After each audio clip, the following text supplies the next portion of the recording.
आज था संडे और साथ में पापा भी थे घर में, तो सोचा क्यों ना आज लंच में पापा की फेवरेट सब्जी बनाई जाए। हाय एवरीवन, नमस्ते। आप लोगों का स्वागत है मेरे एक और मिनी व्लॉग में। इन पत्तों को देखकर तो आप समझ ही गए होगे कि आज हम क्या बना रहे हैं। तो हम बना रहे थे आज धिंदड़े, जिसे कहीं कहीं पतरोड़ू भी कहा जाता है। इसे बनाने के लिए हमें सबसे पहले कचालू के पत्ते चाहिए। वैसे तो ये सब्जी कई अलग अलग तरीकों से बनती है, पर पापा को ये काट के बहुत ज्यादा अच्छी लगती है, तो मैं भी लगी थी कचालू के पत्तों को बारीक काटने। इसको बिल्कुल बारीक काटना है। और साथ में ये भी ध्यान रखना है कि बरसात के मौसम में इन पत्तियों में बहुत ज़्यादा कीड़े होते हैं, तो जब भी आप इसकी सब्ज़ी बनाएं तो ध्यान से देखकर बनाएं। 2-3 बार वॉश करने के बाद ही इसकी सब्ज़ी बनाएं। तो मैं भी लगी थी सब पत्तों को बारी-बारी से काटने। पहले मैंने इन पत्तियों को छोटे बर्तन में काटा था, जिससे इंग्रेडिएंट्स ऐड करने में प्रॉब्लम हो रही थी, तो मैंने इसे बड़े बर्तन के लिए शिफ्ट कर दिया था। जितने में मैंने इन पत्तियों को कट करने का काम किया, उतने तक मम्मी ने मसाला भी बना दिया था। ये मसाला प्याज और लहसुन का बना था, तो मैं लगी थी इसको इन पत्तियों के बीच ऐड करने। आपके पास जितने ज़्यादा लहसुन और प्याज होगी, उसका टेस्ट इतना ही इंक्रीज होगा। पर ध्यान रहे कि लहसुन और प्याज बारीक कटे हो। इसके बाद मैंने कर लिए थे इसमें हरी मिर्च ऐड। हरी मिर्च मैंने 3 से 4 ही ऐड की थी, क्योंकि हमारे घर में ज़्यादा स्पाइसी खाना किसी को पसंद नहीं है। अब मैं लगी थी इसमें बेसिक मसाले ऐड करने, जो कि थे जीरा, धनिया, मिर्च, नमक और हल्दी। मिर्च मैंने देगी मिर्च डाली थी, क्योंकि वो स्पाइसी नहीं होती, सिर्फ कलर के लिए डाली थी। अब थी मेन इंग्रेडिएंट की, जो कि था बेसन। बेसन हमने थोड़ा सा डालना है।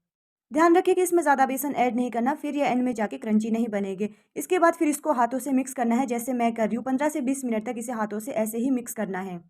जब आप इसे हाथों से ऐसे ही मिक्स करते रहेंगे, तो धीरे धीरे ये खुद ही पानी छोड़ेगा और गीले होते जाएंगे, और एंड में ये आटे की तरह बन जाएगी, जैसे आटा गूंदने के बाद होता है।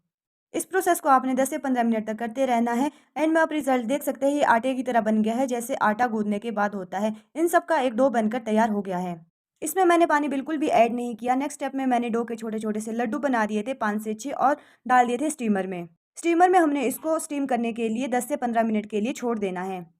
हमारे घर में सबसे ज़्यादा फेवरेट ये सब्ज़ी पापा और दीदी की है। दीदी तो इसे चावल के साथ भी खाते हैं, पर ये चपाती और घी के साथ खाई जाती है।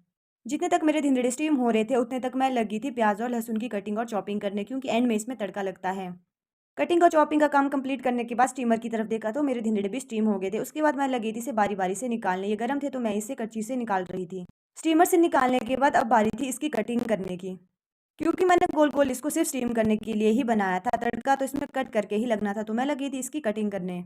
इसकी कटिंग मैंने छोटे-छोटे पीसेज़ में की थी। उसके बाद मैं लगी थी इसमें तड़का लगाने। तड़का लगाने के लिए इसमें ऑयल थोड़ा-सा ज़्यादा ऐड करना है, ताकि ये क्रंची बने, और रोज़ की तरह जो बेसिक से मसाले होते हैं वो ऐड करने हैं, जो हम तड़का लगाने के लिए ऐड करते हैं।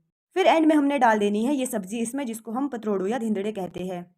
ये सब्ज़ी ऐड करने के बाद इसे 5 मिनट तक ऐसे ही चलाते रहना है, ताकि ये नीचे ना लगे, और इसमें पानी बिल्कुल भी ऐड नहीं करना, नहीं तो ये गीली-गीली बन जाती है। थोड़ी देर में ये सब्ज़ी हो गई थी बन के तैयार, और मैं लगी थी इसे पापा के लिए सर्व करने। और साथ में कर दिया था घी ऐड, क्योंकि इसे घी के साथ खाया जाता है। तो ये थी मेरी संडे स्पेशल धिंदड़े की dish. Thanks for watching and bye bye.